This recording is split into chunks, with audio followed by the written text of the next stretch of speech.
You will lower your eyes, Helena, or I will take them from you."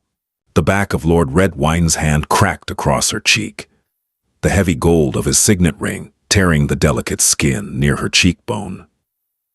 Helena stumbled, her velvet skirts pooling over the cold stone floor of the solar, but she did not fall. She tasted copper. She swallowed it. "The Alpha King arrives within the hour," her father hissed, his fingers twisting into the dark silk of her hair, yanking her head back. "He is a beast of the north, not some soft southern prince. You will not speak. You will not show that arrogant, cursed royal blood of your mother's. You will be broken, or you will be dead. Do you understand?" Helena looked up into his wrathful eyes, blood dripping down her chin, and smiled, a cold, terrifying thing. "I am already broken, father, but I am not yours." The opening establishes the core dynamic immediately. We don't need to know the entire history of the kingdom to understand the stakes. A brutal father, a defiant daughter hiding her strength beneath physical trauma, and the looming threat of the Alpha King. Helena's smile is the twist here. She is a victim, but she is not weak. Her royal blood gives her an inherent, indestructible pride. The corset laces pulled tight, and Helena bit the inside of her cheek until she tasted fresh blood, refusing to let the whimper escape her throat. Behind her, Ilara, her maid, was weeping silently. The girl's hands shook as she threaded the black ribbons, acutely aware of the deep, mottled purple bruising that mapped the entire right side of Helena's ribs. "He will see, my lady," Ilara whispered, dabbing a powdered sponge over the fresh, angry red cut on Helena's cheekbone. "The Northern King. They say his kind can smell a lie on the wind. They say he is a wolf in the skin of a man." "Let him smell it," Helena replied, her voice a hollow, raspy whisper. She stared at her own reflection in the cracked silver mirror. Her dark eyes were pools of obsidian, her skin as pale as porcelain, stark against the midnight blue gown her father had forced her into. The dress was designed to display her worth, a political pawn wrapped in velvet. It dipped low enough to show the fragile line of her collarbones, but the heavy sleeves hid the finger-shaped bruises banding her upper arms. "I am Helena of House Redwine," she murmured, more to the ghost in the mirror than to the maid, "and I carry the blood of the Sun Throne. Bruises fade, blood does not." A massive horn blasted from the courtyard below, shaking the very dust from the rafters of the keep. The sound was not the melodic, brassy fanfare of the southern courts. It was a deep, guttural bellow of bone and ivory, a sound that stirred a primal dread in the stomach. Corvinus nightfall had arrived. The great hall of Redwine Keep was a cavernous, drafty space, usually smelling of stale ale and damp hounds. Tonight, Lord Redwine had ordered 100 beeswax candles lit, masking the rot with the cloying scent of honey and roasted boar. Helena stood to the right of her father's heavy oak chair, her hands folded perfectly at her waist. Every breath was a calculated agony against her ribs. The heavy iron-wrought doors did not merely open, they were thrown wide with a concussive force that extinguished the first 3 rows of candles in the hall. Silence slammed down on the room. Corvinus Nightfall stepped over the threshold, and the shadows of the hall seemed to detach themselves from the walls and reach toward him. He was terrifyingly tall, built with the heavy, dense muscle of a predator who survived the frozen wastelands. He wore no crown, only a heavy mantle of black wolf fur draped over dark steel armor. But it was his face that made the southern lords hold their breath. Strikingly harsh, aristocratic features were framed by hair the color of a starless night. His eyes, however, were an unnatural, piercing silver. They glowed with an inner, violent magic. Lord Redwine stepped forward, his face stretched into an unctuous, desperate smile. "King Corvinus, Redwine Keep is honored by your presence. We offer you bread and salt." Corvinus ignored him entirely. The Alpha King's heavy boots struck the stone with measured, lethal precision as he bypassed the Lord of the Keep. He walked straight toward the dais, his silver eyes locking onto Helena. Helena's heart hammered against her bruised ribs, a frantic bird trapped in a cage of pain, but she did not lower her chin. She held the Alpha King's gaze. The air around him crackled with cold energy, carrying the scent of pine, ozone, and something darker, ancient magic. Corvinus stopped mere inches from her. He was so close she had to tilt her head up to maintain eye contact. He did not look at her chest, nor at the rich fabric of her gown. He looked at the heavy layer of powder on her cheekbone. He leaned in, his nose ghosting past her jawline. Helena froze, her breath catching in her throat. "Lavender," Corvinus murmured, his voice a deep, resonant rumble that vibrated in her chest. "Rosewater." He paused, his silver eyes flashing with a sudden, dangerous dark light. "And copper," he knew. In less than a minute, the Alpha King had smelled the blood beneath the perfume. Corvinus pulled back, finally sparing a slow, contemptuous glance toward Lord Redwine. The game had begun, and Helena realized with a jolt of terrifying clarity that the king was not here to play by her father's rules. This chapter establishes the physical reality of Helena's world. The corset, the bruises, the powder, grounding her pain in tangible details. Corvinus's entrance is designed to be disruptive. He ignores protocol because he operates on a higher, more primal level of power. By having him immediately detect her injury through scent, it establishes his alpha nature and his magical attributes without an exposition dump about his powers. The tension is built not through action, but through proximity and silence. The feast was a torturous exercise in endurance. The long tables groaned under the weight of roasted meats, glazed roots, and heavy southern wines, but Helena's golden plate remained empty. She sat rigidly at the high table, her posture perfect, though her spine screamed in protest. To her left, Lord Redwine was speaking loudly, his face flushed with wine, attempting to corner the Alpha King into a favorable trade agreement. "The mountain passes are treacherous, Your Grace," Redwine said, gesturing with a greasy turkey leg. "But my tolls are fair, and in exchange for your military backing against the border skirmishes, I am prepared to offer you exclusive rights to the silver mines." Corvinus sat at the center of the table, radiating a cold, impenetrable calm. He had eaten nothing, touched no wine. He simply watched the room, a predator evaluating a cage full of prey. "Your silver is brittle, Redwine," Corvinus said. His voice was not loud, yet it carried effortlessly over the din of the hall, silencing the conversations nearby. "And your border skirmishes are the result of your own exorbitant taxation. I do not bleed my warriors to fix a coward's ledger." Lord Redwine's jaw tightened, a dangerous flush creeping up his neck. Helena recognized that shade of red. It usually preceded a closed fist. "Perhaps," Redwine pivoted, his voice thinning, "we can discuss other alliances. Baron Vane, for instance, has offered a handsome dowry for my daughter's hand. With the Baron's forces added to mine, the border would be secure." Helena's stomach plummeted. Baron Vane was an old, sadistic man with 3 dead wives. Her father was trying to sell her off in front of the Northern King as a display of his political capital. Corvinus slowly turned his head. He looked past Redwine, his silver eyes finding Helena once more. "Is that so? The Lady Helena is to be traded for border guards?"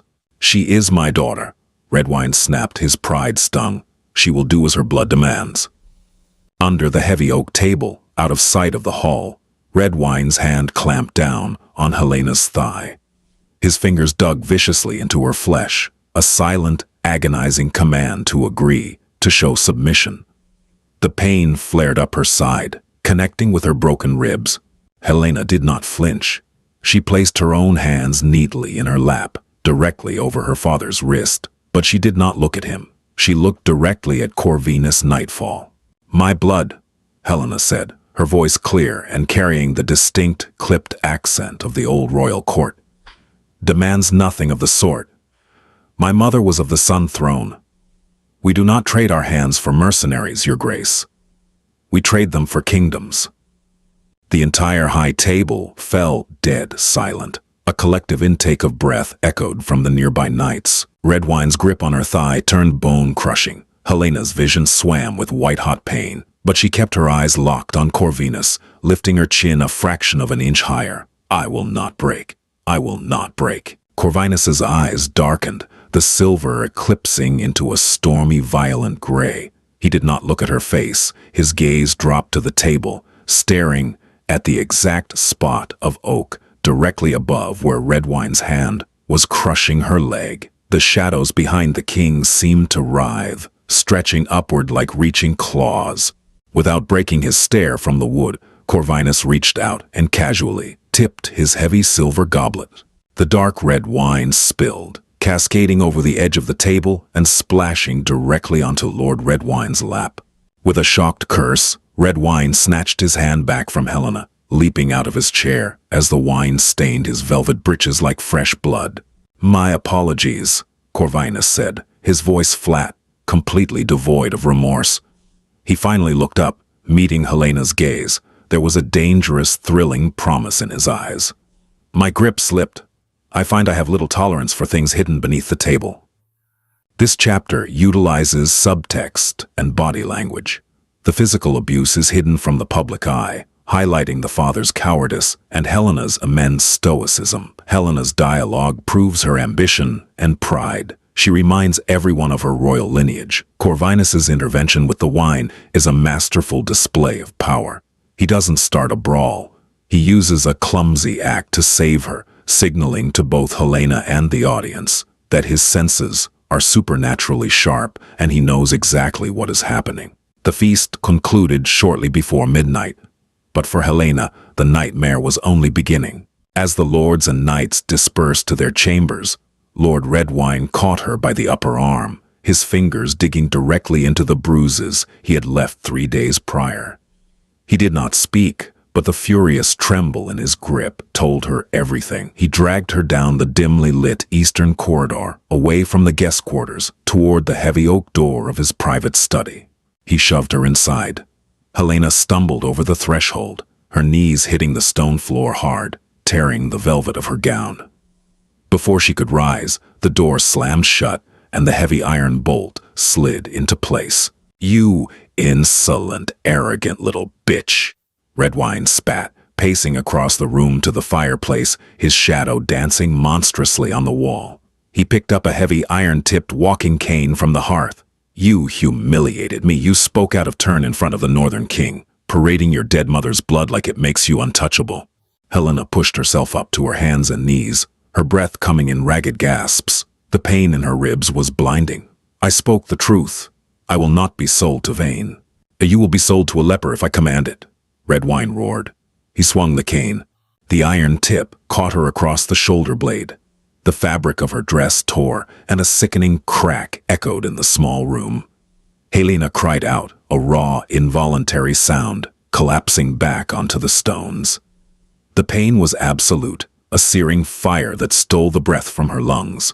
"Your mother thought her blood made her better than me too," Redwine hissed, standing over her, raising the cane high above his head for a second. Much heavier strike. "I broke her, and I will break you until you are nothing but a beggar begging for my table scraps." Helena squeezed her eyes shut, bracing for the blow, her royal pride refusing to let her beg. The blow never came. A sound like thunder ripped through the room. The solid oak door of the study did not just open, it exploded inward. Wood splintered and iron hinges shrieked as the door was torn from the stone archway entirely, crashing to the floor in a cloud of dust. The temperature in the room plummeted instantly. The fire in the hearth flared a vivid, unnatural blue, then died to embers. Corvinus Nightfall stood in the ruined doorway. He had shed his heavy fur mantle. In his dark tunic and leather bracers, he looked less like a king and more like an executioner. The shadows in the corridor seemed to bleed into the room with him, pooling around his boots. His silver eyes were no longer calm. They were radiant, terrible, and fixed entirely on Lord Redwine. "What is the meaning of this?" Redwine stammered, dropping the cane slightly, his face draining of color. "This is my private study. This is my daughter." Corvinus moved, He didn't walk, he seemed to glide, crossing the room with a speed that defied human biology. In the blink of an eye, his massive hand shot out, wrapping around Lord Redwine's throat. With a guttural snarl, Corvinus lifted the older man entirely off the ground. Redwine choked, his legs kicking uselessly in the air, his hands clawing desperately at the Alpha King's iron-like forearm. Corvinus did not look at the man he was strangling. He looked down at Helena, who was still on the floor, clutching her bleeding shoulder. The king's gaze swept over the torn dress, the exposed, heavily bruised skin of her back, and the fresh blood. The oppressive magic in the room thickened, making it hard to breathe. "I did not travel 300 leagues, Corvinus said, his voice a demonic, vibrating whisper that rattled the glass in the windows, to watch a coward beat his most valuable treasure. He threw Redwine aside like a broken doll. The Lord crashed into the heavy mahogany desk, shattering it, and crumpled to the floor, coughing up blood. Corvinus slowly knelt down on one knee before Helena. The terrifying, murderous aura surrounding him seemed to recede, pulled back on a leash. He reached out a massive, scarred hand, hovering just an inch from her bruised cheek. "Lady Helena," the Alpha King murmured, his silver eyes softening as he looked upon her broken body and unyielding spirit. "Are you ready to leave this cage?" The climax of Part 1. The tension snaps from political to physical. The violence is sharp and immediate, pushing Helena to her absolute limit. Corvinus's entrance is dramatic, showcasing his immense physical strength and the dark magic he wields. He doesn't just intervene, he utterly dominates the abuser. The ending line establishes the shift in the narrative. The rescue has happened, but the true journey between these two complex characters is just beginning. The silence in the ruined study was absolute, broken only by the wet, rattling coughs of Lord Redwine as he dragged himself against the shattered remains of his mahogany desk. Dust from the blasted door hung in the air, catching the faint, eerie blue light that still clung to the edges of the fireplace embers. Helena stared at the massive, scarred hand offered to her. Corvinus's palm was calloused, the skin etched with faint, silvery lines that looked suspiciously like faded lightning strikes. He did not rush her. He held his position, one knee on the cold stone, his terrifying presence pulled back into a tight, controlled center, entirely focused on her. "Leave this cage," Helena repeated, her voice a brittle rasp that tasted of copper. "If I leave with you, what do I become? A hostage? A spoil of war?" Corvinus's silver eyes locked onto hers, holding no pity, only a profound, piercing understanding. "You become untouchable by him," he said quietly, the low rumble of his voice vibrating in her aching bones. "What you become after that, Lady Helena, is entirely up to you." It was the first time in her life a man with power had offered her a choice rather than a command. Helena reached out. Her fingers, trembling and pale, rested against his palm. The moment their skin met, a jolt of heat, sharp, sudden, and startlingly clean, shot up her arm, momentarily dulling the agonizing throb in her shoulder. Corvinus's hand closed gently around hers. With a terrifyingly effortless motion, he pulled her to her feet. The world tilted as her fractured rib shifted. Helena gasped, her knees buckling. Corvinus did not let her fall. His free arm banded around her waist, supporting her weight entirely against his solid, armored side. He smelled of deep winter, pine needles, ozone, and clean, cold steel. "Treason," Redwine spat, blood staining his teeth as he pointed a shaking finger at the Alpha King. "You cannot take her. She is my blood. The king in the south will march on your frozen wastelands for this." Corvinus slowly turned his head. The protective gentleness he had shown Helena vanished, replaced by the lethal, calculating stare of a predator. "The king in the south is a boy playing with dull swords," Corvinus sneered, his voice dropping to a demonic register. "And you, Redwine, owe me a toll for the mountain passes. You offered exclusive rights to your brittle silver. I decline. I take the Lady Helena as my toll. The debt is settled." With his free hand, Corvinus reached up and unclasped the heavy, black wolf fur mantle from his own shoulders. He draped it over Helena, the massive garment swallowing her small frame, hiding the torn velvet and the ugly, spreading bloodstains on her back. The fur was impossibly warm, carrying his scent, a heavy shield against the chill of the keep. "Can you walk?" he asked her softly, entirely ignoring Redwine's sputtering rage. "I will not be carried out of my own home," she whispered fiercely, gripping the edges of his mantle. Corvinus smiled, a stark, dangerous baring of white teeth. "Good." They walked out of the study together. The corridor, previously empty, was now crowded with wide-eyed servants and a dozen of Redwine's armed guards, drawn by the explosive noise. The guards stood with their swords half drawn, their faces pale with terror. They looked at their broken lord bleeding on the floor of the study, and then at the Alpha King whose silver eyes glowed with a promise of absolute slaughter if a single blade was raised. No one moved, no one spoke. Helena forced herself to stand tall, relying heavily on Corvinus's hidden grip around her waist. Every step sent a fresh wave of nausea rolling through her, but she kept her chin elevated, her obsidian eyes cold and imperious as she met the gaze of her father's men. She was leaving as a queen might leave a conquered city, not as a victim fleeing in the night. They walked through the great iron doors of the keep and out into the biting wind of the courtyard, leaving the broken Lord Redwine screaming into the silence behind them. This chapter is crucial for Helena's agency.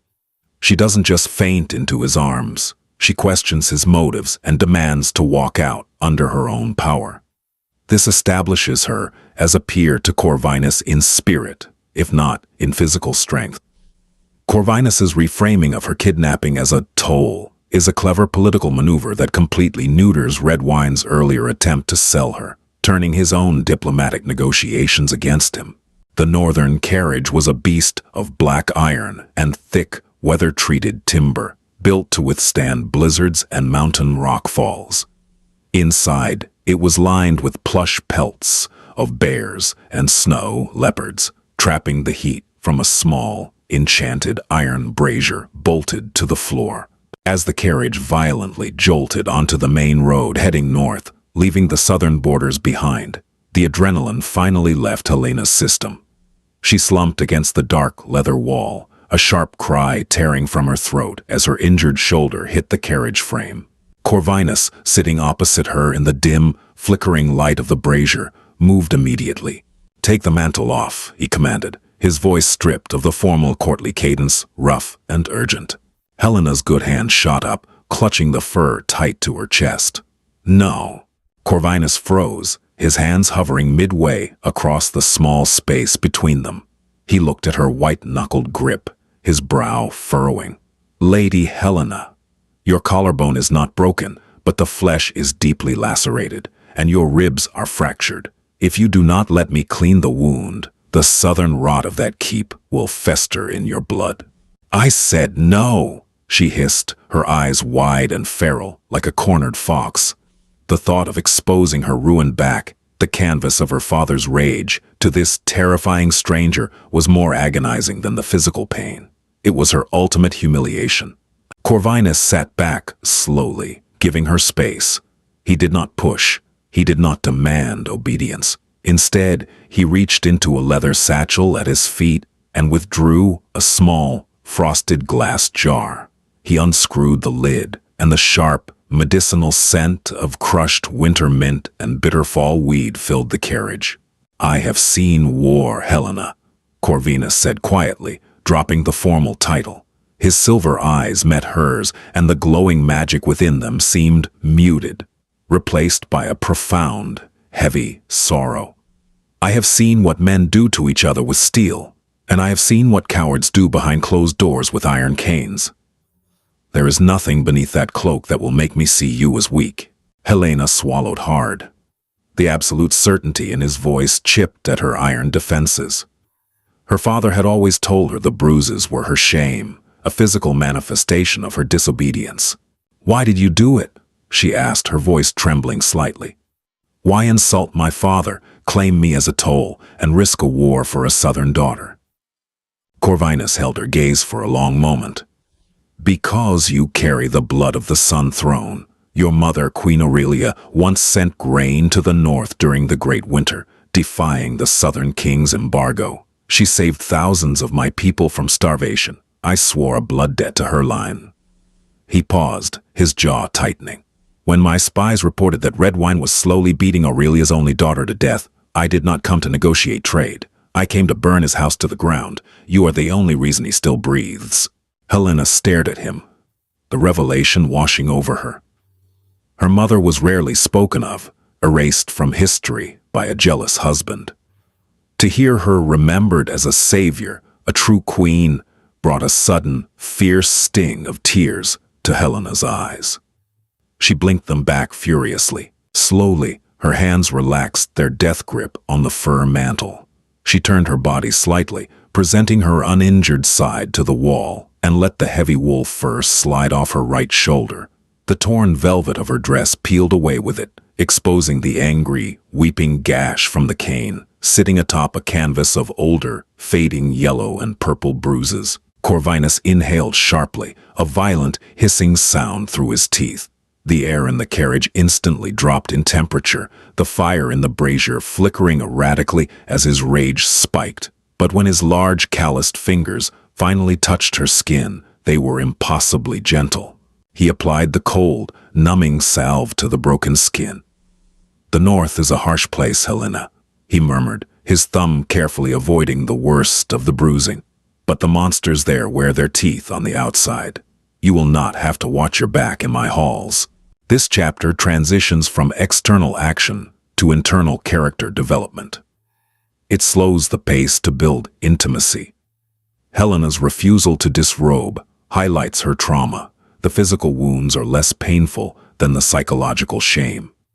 Corvinus proves he is a safe harbor by respecting her boundaries and validating her strength. The reveal of his blood debt to her mother explains his extreme actions and grounds his motivation in loyalty and honor, not just a sudden obsession. They rode for 3 days and 3 nights. When Helena finally pushed open the small iron viewing shutter of the carriage, the soft, rolling green hills of the south had been replaced by a brutal, breathtaking landscape. Jagged, black granite mountains pierced a bruised, slate-gray sky.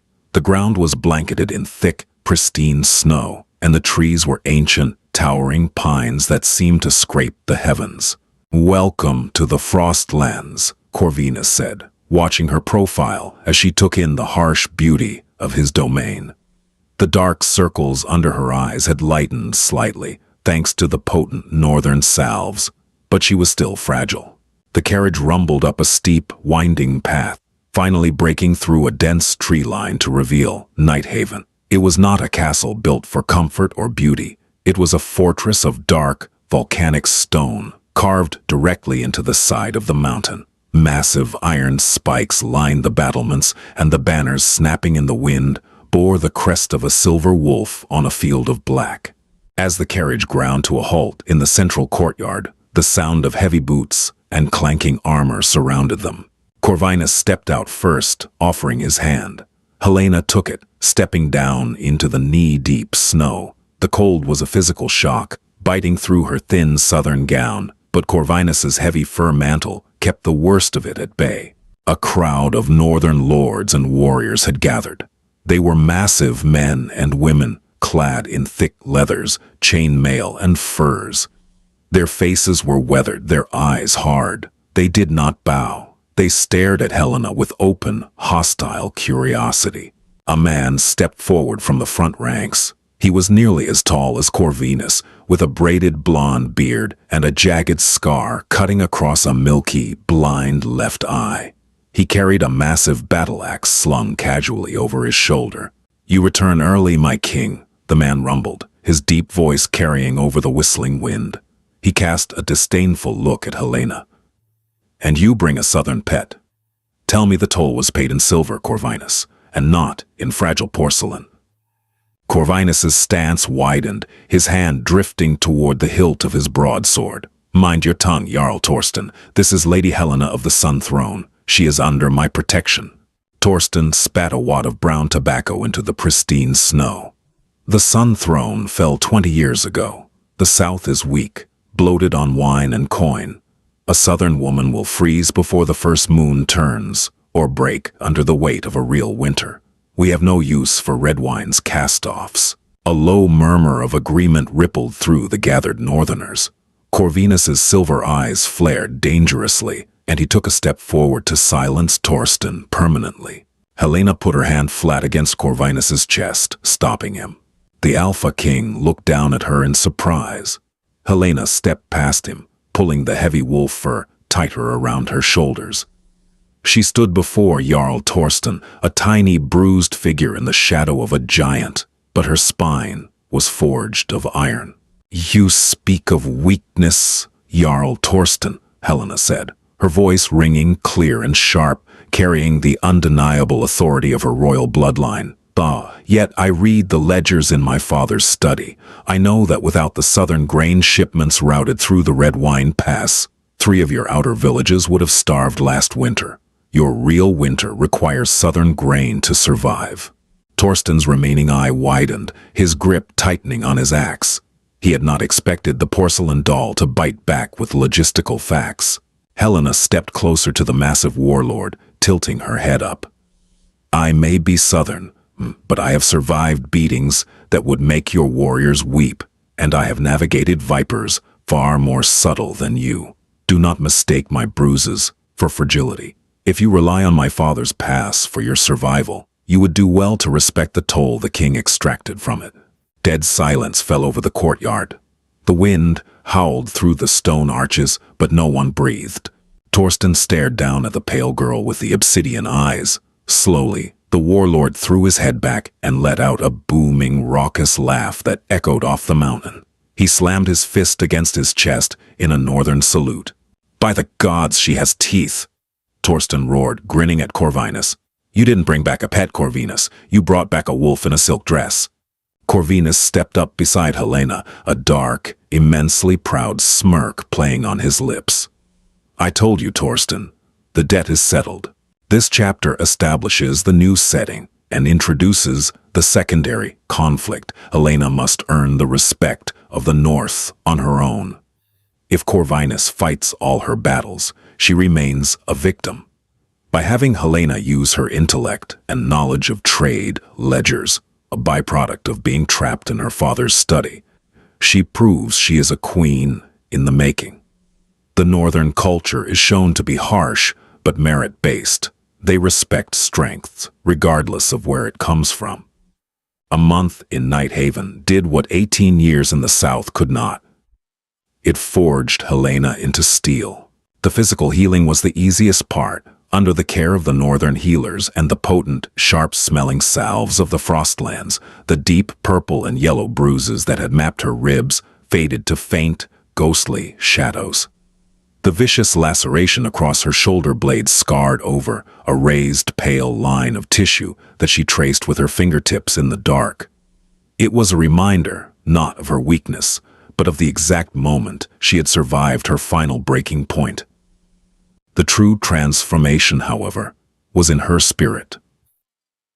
Corvinus did not lock her away in a silken tower.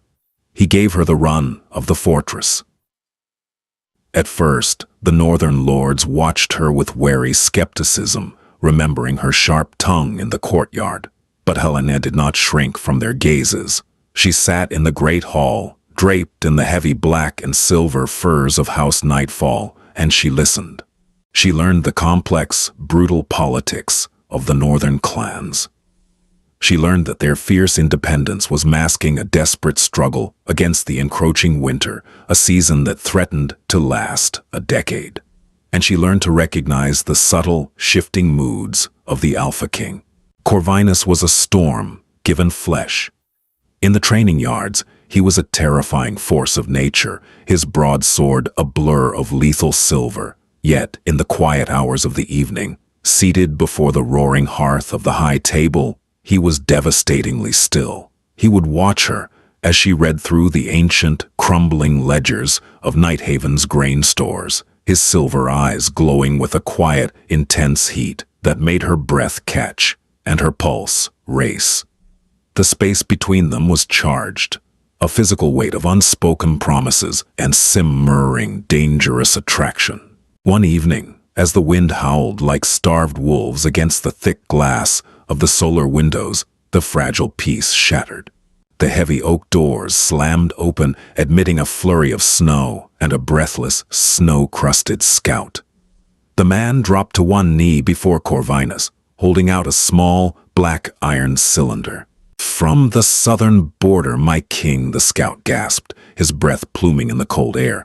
"A raven reached the outpost at dusk." Corvinus took the cylinder. His jaw tightened, the muscles ticking beneath his skin as he broke the wax seal. He unrolled the small parchment, his silver eyes scanning the contents. The ambient temperature in the room plummeted immediately. Frost spiderwebbed across the surface of the wine goblets. Helena stood up from her chair, the heavy furs slipping from her shoulders. "What is it?" Corvinus looked up, his expression carved from dark ice.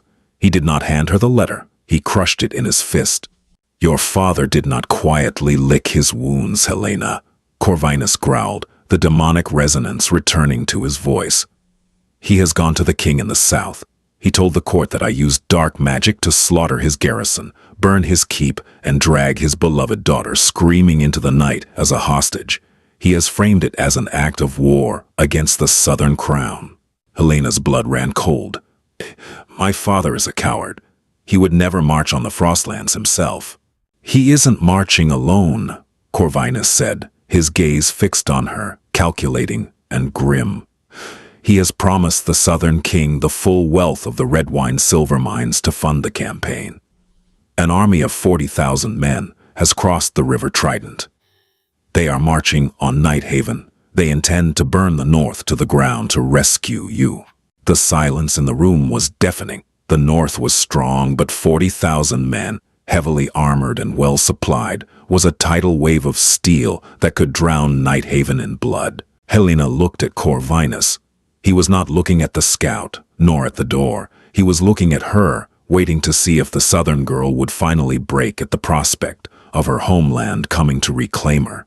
Instead, Helena stepped forward, closing the distance between them. She reached out and gently pried his clenched fist open, taking the crumpled parchment from his palm.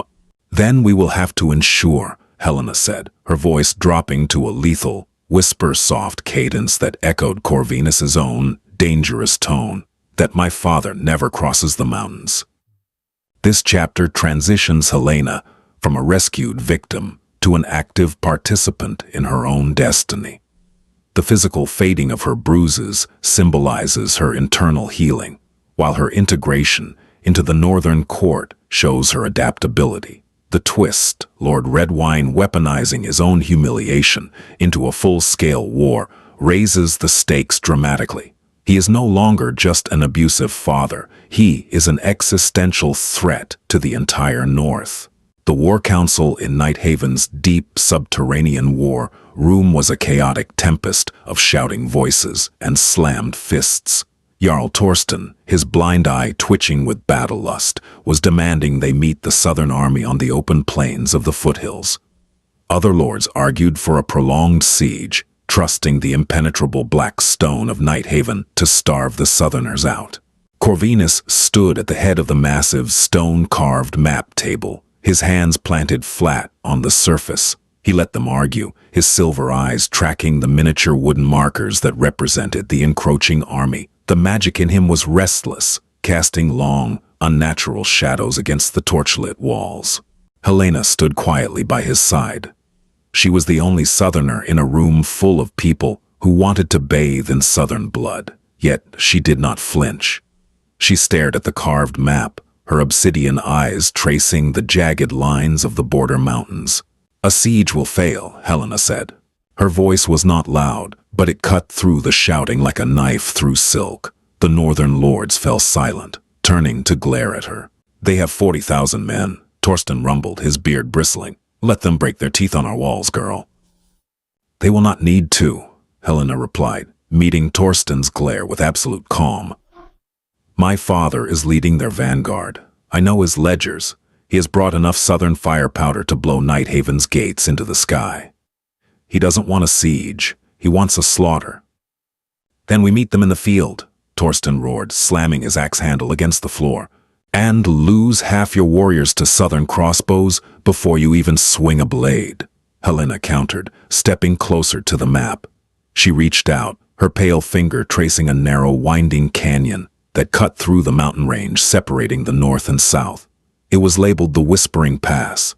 They must come through here, Helena said.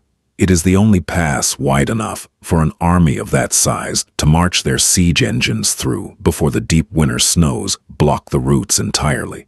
Corvinus watched her, his eyes darkening with a mixture of intense pride and predatory focus.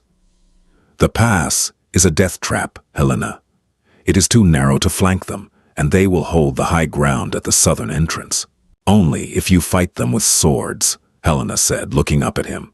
The air between them crackled. My father controls those mountains, but he is cheap. To increase the yield of his silver mines over the last 5 years, he ordered the engineers to blast deep into the eastern ridge of the Whispering Pass. They hollowed out the foundation of the mountain.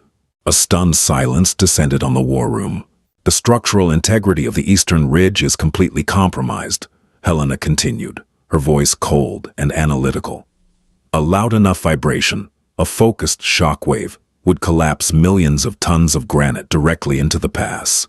Corvinus slowly stood straight, his gaze sweeping over the map and then locking onto Helena. He understood instantly. He didn't need an army to defeat the South. He needed her intellect and his own terrifying power. You are asking me to bury your countrymen, Corvinus said softly, ensuring only she could hear the gravity in his tone. To bury your father. He ceased being my father the day he raised his hand to me. Helena replied, her eyes unblinking, devoid of mercy. He broke my bones to make me small. Let him see how large I have become. Corvinus reached out, regardless of the lords watching, and cupped her face. His thumb brushed over the faint scar on her cheekbone. The touch sent a cascade of fire through her veins, a profound, soul-deep connection that transcended words. My son, Queen, the Alpha King murmured, his voice a vow. Tomorrow we break the South. The climax approaches. Helena is not a warrior. She cannot fight 40,000 men with a sword. Her strength is her mind, her resilience, and the intimate knowledge of her abuser's flaws. Lord Redwine's greed, hollowing out the mountain for silver, becomes his literal downfall. The romance between Corvinus and Helena solidifies here. It is based on mutual respect, shared tactical brilliance, and an unyielding partnership. The Whispering Pass earned its name from the wind that howled through the narrow, high-walled canyon, sounding like a chorus of trapped spirits. Today, however, the wind was drowned out by the rhythmic, terrifying thunder of 40,000 marching boots. From her vantage point, high on the western ridge, hidden beneath a canopy of snow-draped pines, Helena looked down into the gorge. The southern army was a river of polished steel and crimson banners. At the very front of the vanguard, riding a massive white destrier, was Lord Redwine. He looked every inch the proud southern conqueror, completely unaware that he was marching into a grave of his own making. Corvinus stood directly beside Helena, his massive form rigid with coiled power. He wore no armor, only a dark leather tunic and his black fur mantle. He did not need steel for what was to come. They are deep enough, Helena whispered, her breath frosting in the bitter air. The entire vanguard, including her father, was directly beneath the hollowed-out section of the eastern ridge. Corvinus stepped out from the cover of the pines, standing on the precipice of the cliff. He looked down at the army, a lone, dark figure against the gray sky. Far below, someone shouted, fingers pointed upward. Lord Redwine halted his horse, pulling a Myrish glass from his saddlebag to peer up at the cliff. Helena stepped out of the shadows to stand beside the Alpha King. She threw back the hood of her cloak, letting the cold mountain wind whip her dark hair around her pale face. Even from 1,000 feet below, she knew her father saw her. She saw the horse shift nervously as Redwine jerked the reins. He had expected to find a broken, weeping girl locked in a dungeon. Instead, he found a queen of the north, standing beside a god of death. "For your mother," Corvinus murmured, his voice rumbling deep in his chest. "And for you." The Alpha King raised both his hands toward the eastern ridge. The air around him violently warped, the magic visibly manifesting as a distortion in reality.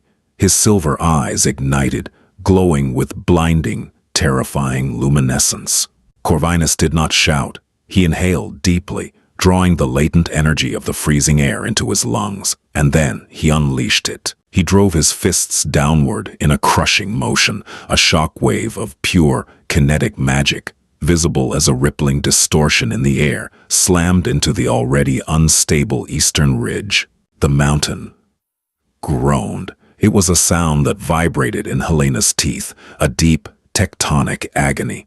Then, the eastern wall simply gave way. Millions of tons of jagged black granite, snow, and ancient ice sheared off the side of the mountain. It fell not like a landslide, but like a collapsing sky. The roar was deafening, absolute and world-ending. Down in the pass, screams were instantly cut short. The southern vanguard, with all its armor, its pride, and its fire powder, disappeared beneath a tidal wave of crushing rock. The dust plumed hundreds of feet into the air, a thick, choking cloud that blotted out the sun. When the earth finally stopped shaking, the whispering pass was gone. In its place was a solid, impassable dam of shattered rock. The remainder of the Southern Army, trapped safely behind the collapse but cut off from their vanguard, immediately broke ranks and began a terrified retreat back toward the southern borders. Helena stood on the cliff edge, staring down at the massive tomb of stone. She felt no sadness. She felt no guilt. The crushing weight that had sat on her chest for 18 years, the fear, the shame, the helpless anticipation of the next blow, was gone. It was buried under the mountain. Corvinus turned to her. The glowing magic faded from his eyes, leaving them a soft, striking silver. He reached out, wrapping his arms around her, pulling her against his chest. Helena buried her face in his shoulder, inhaling the scent of pine and ozone, wrapping her own arms tightly around his waist. He had torn down a mountain for her, and she had given him the strategy to save his kingdom. "It is done," Corvinus whispered into her hair, his massive hand gently stroking the unbruised skin of her back. "You are safe, now and forever." Helena pulled back slightly, looking up into the eyes of the beast who had saved her, and smiled, a warm, radiant, unbroken thing. "I am," she said. "We are." Author's note: the climax delivers on the promise of the title. Helena's father, who abused and underestimated her, is destroyed not in a duel, but by a massive display of Corvinus's power, guided by Helena's intellect. The scale of the destruction emphasizes the Alpha King's lethal nature, but his tenderness afterward grounds their relationship. Helena is no longer a victim. She is the architect of her own freedom. Helena Redwine arrived in the north a broken captive, bleeding into a velvet dress. She remained as the Sun Queen of the Frostlands.